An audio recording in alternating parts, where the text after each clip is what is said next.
Hi friends, welcome back to our YouTube channel Sushma Chandu vlogs Mandya. ಎಲ್ಲರೂ ಹೇಗಿದ್ದೀರಾ? ಎಲ್ಲರೂ ಚೆನ್ನಾಗಿದ್ದೀರಾ ಅಂತ ಅಂದ್ಕೊಂಡು ಈ ಒಂದು ಹೊಸ ವ್ಲಾಗ್ನ ಸ್ಟಾರ್ಟ್ ಮಾಡ್ತಾ ಇದ್ದೀನಿ. ಏನಪ್ಪ ಅಂತ ಅಂದರೆ, ತುಂಬ ದಿವಸದಿಂದ ಅಂದ್ಕೊಳ್ತಿದ್ದೆ ಗೋಬಿ ಫ್ರೈಡ್ ರೈಸ್ ಮಾಡ್ಬೇಕು ನಾನೇ ಮನೆಯಲ್ಲಿ ಅಂತ ಹೇಳಿ. ಸೊ ಹಾಗಾಗಿ ಇಲ್ಲಿ ಗೋಬಿ ತಿನ್ನಬಾರ್ದು, ಗೋಬಿ ಅಂತ ಹೇಳ್ತಾರೆ, ಕಲರು ಹಾಕಿರ್ತಾರೆ ಅಂತೇಳಿ ಬ್ಯಾನ್ ಮಾಡೋರೆ ಅಂತ. ಅಪರೂಪಕ್ಕಲ್ವಾ, ಏನೋ ಗೊತ್ತಿಲ್ಲ, ಇವತ್ತು ಸ್ವಲ್ಪ ಫ್ರೈಡ್ ರೈಸ್ ಲೈಟಾಗಿ ಒನ್ ಟೈಮ್ಗೆ ಮಾಡೋದ ಅಂತ ಅಂದ್ಕೊಂಡಿದ್ದೀನಿ. ಬೆಳಗ್ಗೆ ತಿಂಡಿಗೆ ಇಡ್ಲಿ ಮಾಡಿದ್ರಿಂದ ರೈಸ್ ಐಟಮ್ ಮಾಡಿಲ್ವಲ್ಲ, ಹಾಗಾಗಿ ನೈಟ್ ಸ್ವಲ್ಪ ರೈಸ್ ಐಟಮ್ನ ಮಾಡ್ತಾಯಿದ್ದೀನಿ. ಅದಕ್ಕೆ ಗೋಬಿ ಫ್ರೈಡ್ ರೈಸ್. ಸೊ ಗೋಬಿ ಮಕ್ಕಳು ಕಟ್ಕೊಂಡಂಗೆ ಮನೇಲಿ ಮಾಡೋಕ್ಕಾಗಲ್ಲ, ಹಾಗಾಗಿ ನಾನು ರೆಡಿ ಗೋಬಿನ ತರಿಸಿದ್ದೀನಿ.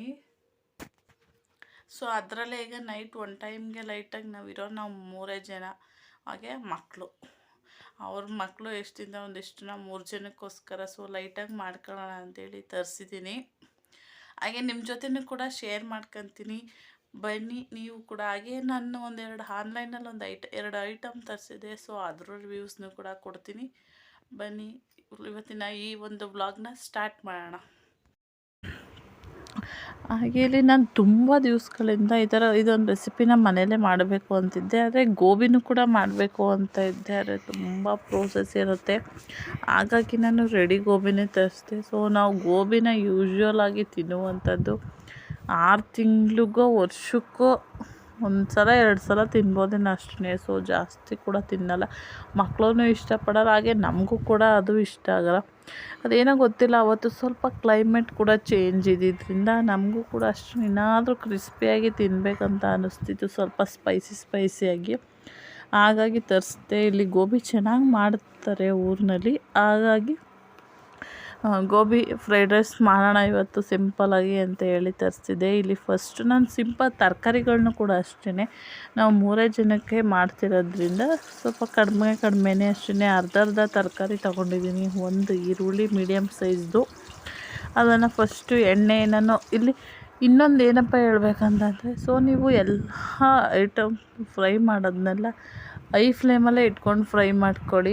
ಏಕೆಂತಂದರೆ ಲೋ ಫ್ಲೇಮಾಗಿ ಇಟ್ಬಿಟ್ರೆ ಸ್ವಲ್ಪ ಸಾಫ್ಟ್ ಆಗಿಬಿಡುತ್ತೆ ತರಕಾರಿ ಆಗಲಿ, ಈರುಳ್ಳಿ, ಕ್ಯಾಪ್ಸಿಕಮ್ ಎಲ್ಲ ಕೂಡ. ನಾನಿಲ್ಲಿ ಯೂಶ್ವಲಾಗಿ ನಾನು ಕಡಿಮೆ ತರಕಾರಿಗಳನ್ನೇ ಬಳಸಿರೋದು. ಒಂದು ಅರ್ಧ ಕ್ಯಾರೆಟು, ಒಂದು ಅರ್ಧ ಗೆಡ್ಡೆಕೋಸು, ಒಂದು ಅರ್ಧ ಕ್ಯಾಪ್ಸಿಕಮ್, ಈರುಳ್ಳಿ, ಹಾಗೆ ಶುಂಠಿ ಬೆಳ್ಳುಳ್ಳಿ ಪೇಸ್ಟ್ ನಾನು ಮನೆಯಲ್ಲೇ ರೆಡಿ ಮಾಡಿ ಇಟ್ಕೊತೀನಿ, ಹಾಗಾಗಿ ಅದನ್ನು ಯೂಸ್ ಮಾಡಿದ್ದೀನಿ. ಹಾಗೆ ಇಲ್ಲಿ ನಾನೀಗ ಟೊಮೊಟೊ ಸಾಸ್, ಚಿಲ್ಲಿ ಸಾಸ್, ಹಾಗೆ ವಿನಿಗರ್, ಹಾಗೆ ಸೋಯಾ ಸಾಸ್, ಇದಿಷ್ಟನ್ನು ಕೂಡ ಅಷ್ಟೇ ನಾನು ಹಾಕಿರೋದು ರೈಸ್ಗೆ ಆಗುವಷ್ಟು ಮಾತ್ರ ನಾನಿಲ್ಲಿ ಯೂಸ್ ಮಾಡಿರೋದು. ಏಕೆ ಅಂತಂದರೆ ಅಲ್ಲಿ ಗೋಬಿಗೂ ಕೂಡ ಸೇಮ್ ಇದೇ ಮಸಾಲೆನ ಹಾಕಿರ್ತಾರೆ. ಇದಕ್ಕೂ ಕೂಡ ನಾವು ಹೆವಿ ಮಸಾಲೆ ಪೌಡರ್ಸ್ಗಳನ್ನ ಹಾಕಿದ್ರೆ ಇನ್ನೂ ಹೆವಿ ಮಸಾಲೆ ಆಗುತ್ತೆ. ನಮ್ಮ ಮನೆಯಲ್ಲಿ ಜಾಸ್ತಿ ಮಸಾಲೆ ಇಷ್ಟಪಡಲ್ಲ ಎಲ್ಲರೂ ಕೂಡ ಅಷ್ಟೇ, ಹಾಗಾಗಿ ಸ್ವಲ್ಪ ಲೈಟಾಗೆ ಮಾಡ್ಕೊತಿದ್ದೀನಿ. ಹಾಗೆ ಇಲ್ಲಿ ಎಲ್ಲ ಫ್ರೈ ಆದಮೇಲೆ ಸುತ್ತ ನೋಡ್ಬೋದು ಎಣ್ಣೆ ಎಷ್ಟು ಚೆನ್ನಾಗಿ ಬಿಟ್ಟಿದೆ ಅಂತ.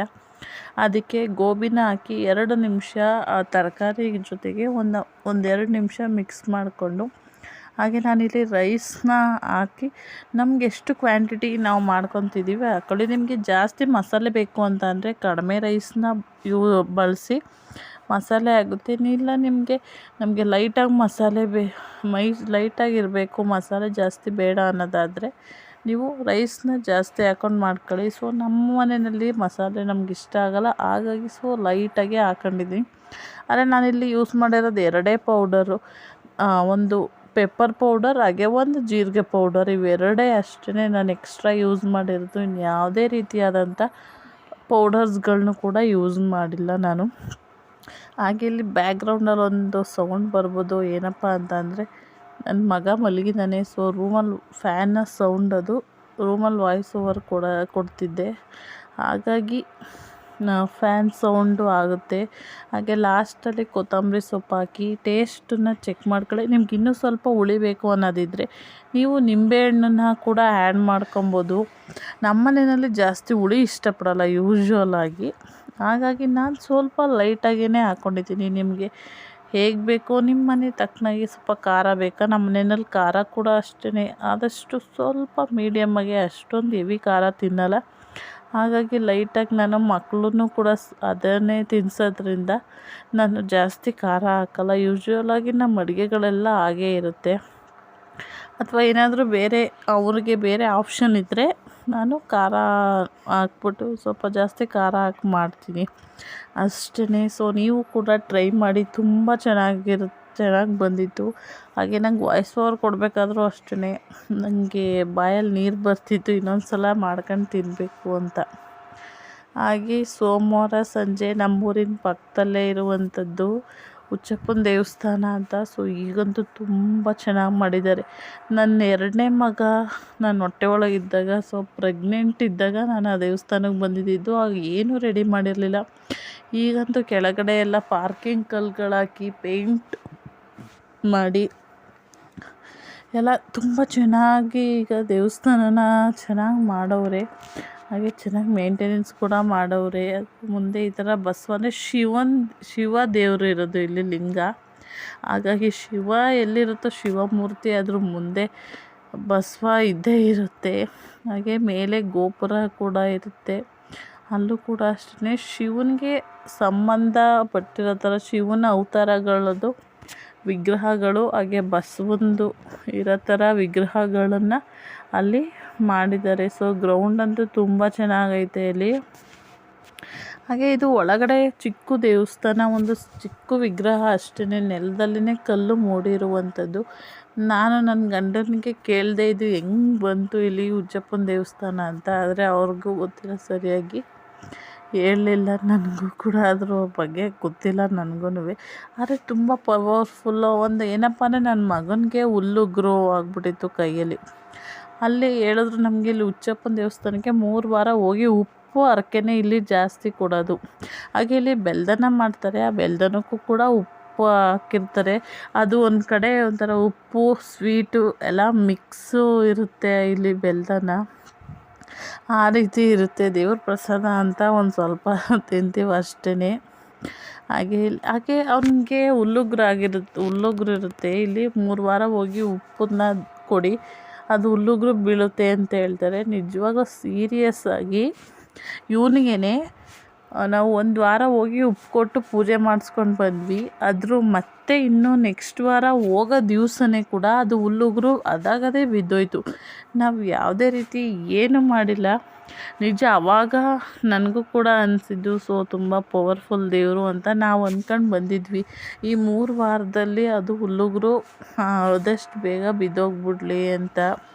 ಹಾಗೆ ಬೀಳ್ತು ಕೂಡ ಅಷ್ಟೇ. ನಾವು ಕೂಡ ನಿಜ ಅವಾಗಿಂದ ತುಂಬ ನಂಬ್ತೀನಿ. ಹಾಗೆ ದೇವಸ್ಥಾನ ಕೂಡ ಹೋಗಿ ಪೂಜೆನ ಮಾಡಿಸ್ಕೊಂಡು ಉಪ್ಪನ್ನು ಕೂಡ ಕೊಟ್ಬಿಟ್ಟು ಬರ್ತೀವಿ ಹೋದಾಗ. ಹಾಗೆ ನನ್ನ ಮಗ ಪ್ರೆಗ್ನೆಂಟು 1 ತಿಂಗಳು 2 ತಿಂಗಳು ಇದ್ದಾಗ ಅನಿಸುತ್ತೆ ದೇವಸ್ಥಾನಕ್ಕೆ ಹೋಗಿದ್ದು, ಚಿಕ್ಕವನು ಪ್ರೆಗ್ನೆಂಟಲ್ಲಿ. ಆಮೇಲೆ ನಾನು ಆ ದೇವಸ್ಥಾನಕ್ಕೆ ಹೋಗೋಕ್ಕೆ ಆಗಿರಲಿಲ್ಲ. ಹಾಗೆ ಈಗ 2 ವರ್ಷನೇ ಆಗಿತ್ತು ಅಂತ ಅನಿಸುತ್ತೆ. ಆಮೇಲೆ ಈ ದೇವಸ್ಥಾನಕ್ಕೆ ಬರಬೇಕು ಅಂತ ಸುಮಾರು ಸಲ ಅಂದ್ಕೊಂಡು ಆಗದೇ ಈಗ ಬಂದ್ವಿ. ಈಗ ರೀಸೆಂಟಾಗಿ ಮೇ ಫಸ್ಟ್ ವೀಕ್ ಎಲ್ಲೋ ಅನಿಸುತ್ತೆ, ಆವಾಗ ಇಲ್ಲಿ ದೊಡ್ಡ ಜಾತ್ರೆ ಹಬ್ಬನೇ ಮಾಡಿದ್ರು. ಸೊ ಅಲ್ಲಿ ನನಗೆ ಬರೋಕ್ಕಾಗಿರಲಿಲ್ಲ, ಊರಿಗೆ ಹೊರಟೋಗಿದ್ದೆ. ಹಾಗಾಗಿ ನಂಗೆ ಜಾತ್ರೆದು ಕ್ಲಿಪ್ಪಿಂಗ್ ತಗೊಳಕ್ಕಾಗಲಿಲ್ಲ. ಹಾಗೆ ನನ್ನ ಮಗ ಇಲ್ಲಿ ದೇವಸ್ಥಾನ ಇಲ್ಲಿ ಸುತ್ತ ದೇವ್ರದ್ದು ಸಣ್ಣ ವಿಗ್ರಹಗಳ ಥರ ಇಟ್ಟಿದ್ರು.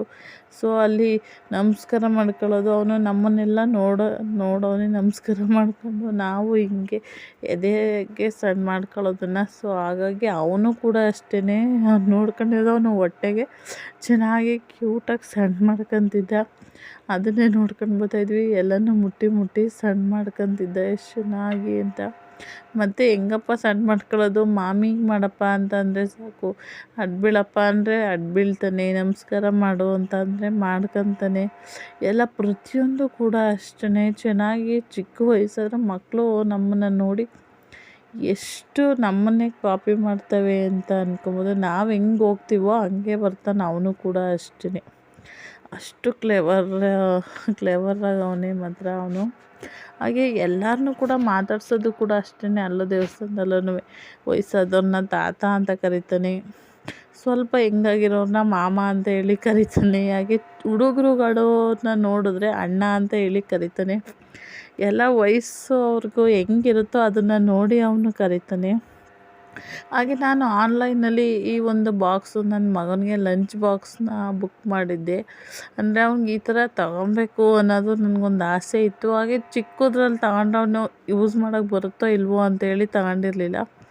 ಹಾಗಾಗಿ ಇವಾಗ ಅವನಿಗೆ ಸ್ಕೂಲಿಗೆ ಒಂದು ಸಿಂಗಲ್ ಬಾಕ್ಸ್ ಕೊಡ್ತಾಯಿದ್ದೆ, ಅದರಲ್ಲಿ ಊಟ ಎಲ್ಲ ಚೆಲ್ಲುತ್ತೆ ಅಮ್ಮ ಅಂತ ಹೇಳಿ ಒಂದು ದಿನ ಅಳ್ತಾಯಿದ್ದ.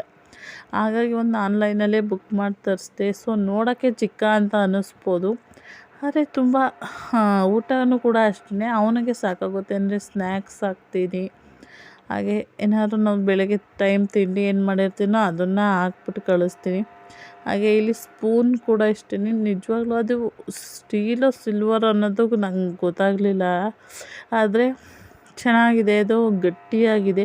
ಆ ಡಬ್ಬನೂ ಕೂಡ ಅಷ್ಟೇ ನಾನು ಅವನ ಕೈಲೇ ಓಪನ್ ಮಾಡಿಸಿ ಕ್ಲೋಸ್ ಮಾಡಿಸ್ತಿದ್ದೀನಿ. ಏಕೆಂದರೆ ಅವನಿಗೆ ಅಲ್ಲಿ ಸ್ಕೂಲಲ್ಲಿ ಓಪನ್ ಮಾಡ್ಕೊಂಡು ಊಟ ಮಾಡೋದು ಗೊತ್ತಾಗಲಿ ಅನ್ನೋದಕ್ಕೋಸ್ಕರ ಅವನ ಕೈಲೇ ಮಾಡಿಸ್ತಾ ಇದ್ದೀನಿ. ಹಾಗೆ ಕ್ಯಾಪ್ ಕೂಡ ಅಷ್ಟೇ, ಕ್ಯಾಪ್ ಅಂತೂ ತುಂಬ ಗಟ್ಟಿಯಾಗೇ ಇದೆ. ಅವನ ಕೈಲೇ ಅವನಿಗೆ ಗೊತ್ತಾಗಬೇಕು ಹೆಂಗೆ ಮಾಡಬೇಕು ಅಂತೇಳಿ ಅವನಿಗೆ ಹೇಳ್ಕೊಡ್ತಾಯಿದ್ದೆ. ಸೊ ಅವನಿಗೆ ಗಟ್ಟಿಯಾಗಿ ಹಾಕು ಅಂತಂದರೆ ಅವನು ಬಡಿತಾಯಿದ್ದ. ನನ್ನಲ್ಲಿ ಹೇಳ್ತಾಯಿದ್ದ, ಅಯ್ಯೋ ಬಡಿಬೇಡ ಕಣಪ್ಪ, ಹಿಂಗೆ ಪ್ರೆಸ್ ಮಾಡಿ ಹಾಕಬೇಕು ಅಷ್ಟೇ ಅಂತ. ಆಮೇಲೆ ಅವನಿಗೂ ಕೂಡ ಅಷ್ಟೇ ಒಂದೆರಡು ಸಲ ಯೂಸ್ ಮಾಡೋ ತನಕ ಆಮೇಲೆ ಅವನಿಗೆ ಗೊತ್ತಾಯಿತು. ಸೊ ಈಗ ಚೆನ್ನಾಗಿ ಯೂಸ್ ಮಾಡ್ಕೊಂಡು ಬರ್ತಾನೆ. ಹಾಗೆ ಇದು ನನ್ನ ಮೋಸ್ಟ್ ಫೇವ್ರೆಟ್ ಬಳೆ ಸ್ಟ್ಯಾಂಡು ಕೂಡ ತಗೊಂಡೆ. ಸೊ 2 ಆಫರ್ ಇತ್ತು, 2 ತಗೊಂಡ್ರೆ 300 350 ಏನೋ ಇರುತ್ತೆ. ಹಾಗಾಗಿ ಇದು ಆಫರಲ್ಲಿ ನೋಡ್ತಾಯಿದ್ದೆ. ಸೊ ಬಳೆ ಸ್ಟ್ಯಾಂಡ್ ತುಂಬ ಬಳೆಗಳನ್ನ ಹಿಡಿಯುತ್ತೆ, ಹಾಗೆ ಈಸಿ. ನಾನಿಲ್ಲಿ ನಮ್ಮ ಮನೆ ಕಿಟಕಿ ಮೇಲೆ ಇಟ್ಕೊಂಡೆ, ಸೆಲ್ಫ್ ಮೇಲೆ ಅಲ್ಲಿ ಬಟ್ಟೆಗಳು ಜೋಡಿಸ್ಕೊಂಡಿದ್ದೀನಿ. ಹಾಗೆ ಕೆಳಗಡೆ ಡ್ರೆಸ್ಸಿಂಗ್ ಟೇಬಲ್ ಮೇಲೆ ಇಟ್ಕೊಳ್ಳೋಣ ಅಂತಂದರೆ ಮಕ್ಕಳು ಇನ್ನೂ ಚಿಕ್ಕವರು ಹೊಡೆದಾಕ್ಬಿಡ್ತಾರೆ ಬಳೆಗಳನ್ನ. ಹಾಗಾಗಿ ಅವ್ರ ಕೈಗೆ ಸಿಗಬಾರ್ದು ಅಂಥೇಳಿ ನಾನಿಲ್ಲಿ ಕಿಟಕಿ ಮೇಲೆ ಇಟ್ಕೊಂಡಿದ್ದೀನಿ. ಆದರೆ ಅದು ಕಿಟಕಿದು ಅದು ಸೆಲ್ಫ್ ಏನಿದೆ ಅದು ಸ್ವಲ್ಪ ಚಿಕ್ಕ ಆಯಿತು ಅದು ಸ್ಟ್ಯಾಂಡ್ಗೆ. ಹಾಗಾಗಿ ನಾನು ಒಂದು ದಾರನ ಆ ಕಿಟಕಿಲಿ ಇರುವಂಥ ಕಬ್ಬಣಕ್ಕೆ ದಾರನ ಕಟ್ಟಿಸ್ಕೊಂಡು ಆ ಥರ ಗ್ರಿಪ್ಪಲ್ಲಿ ಕೂತಿದೆ. ಸೊ ತುಂಬ ಬಳೆಗಳನ್ನ ಹಿಡಿಯುತ್ತೆ. ಈ ಕಡೆಯೂ ಒಂದು ಕಂಪಾರ್ಟ್ಮೆಂಟ್, ಆ ಕಡೆಯೂ ಒಂದು ಕಂಪಾರ್ಟ್ಮೆಂಟ್ ಇದೆ ಬಳೆಗಳನ್ನ. ತುಂಬ ಬಳೆಗಳು ಯೂಶ್ವಲಾಗಿ ಏನಪ್ಪ ಅಂತಂದರೆ ಒಂದು 15-20 ಡಜನ್ ಇಟ್ಕೊಬೋದು. ಹಾಗೆ ನಮ್ಮ ಊರಿನಲ್ಲಿ ರಾಮನವಮಿ ಮಾಡ್ತಿದ್ದಾರೆ ಹುಡುಗರುಗಳೇ ಸೇರಿಕೊಂಡು. ಹಾಗೆ ಈ ಥರ ಊರೊಳಗಡೆ ಎಲ್ಲ ಲೈಟಿಂಗ್ಸನ್ನು ಹಾಕಿ ಅರೇಂಜ್ಮೆಂಟ್ ಮಾಡಿದರು. ಹಾಗಾಗಿ ಇದೊಂದು ಕ್ಲಿಪ್ಪಿಂಗ್ನ ಆ್ಯಡ್ ಮಾಡ್ಕೊಂಡೆ ಅಷ್ಟೇ. ಐ ಹೋಪ್ ಮುಂದೆ ರಾಮನವಮಿನ ಮಾಡ್ತಾರೆ ಶುಕ್ರವಾರ ಶನಿವಾರ, ನಿಮ್ಮ ಜೊತೆನೂ ಶೇರ್ ಮಾಡ್ಕೊತೀನಿ. ಹಾಗೆ ನನ್ನ ಇವತ್ತಿನ ವ್ಲಾಗ್ ಇಷ್ಟ ಆಗಿದೆ ಅಂತ ಅಂದ್ಕೊಂಡು ಲೈಕ್, ಶೇರ್, ಕಮೆಂಟ್ ಮಾಡಿ ಅಂತ ಹೇಳ್ತಾ ಮತ್ತೆ ಮುಂದಿನ ವ್ಲಾಗಲ್ಲಿ ಸಿಗ್ತೀನಿ ಅಂತ ಹೇಳ್ತೀನಿ. Thank you for watching.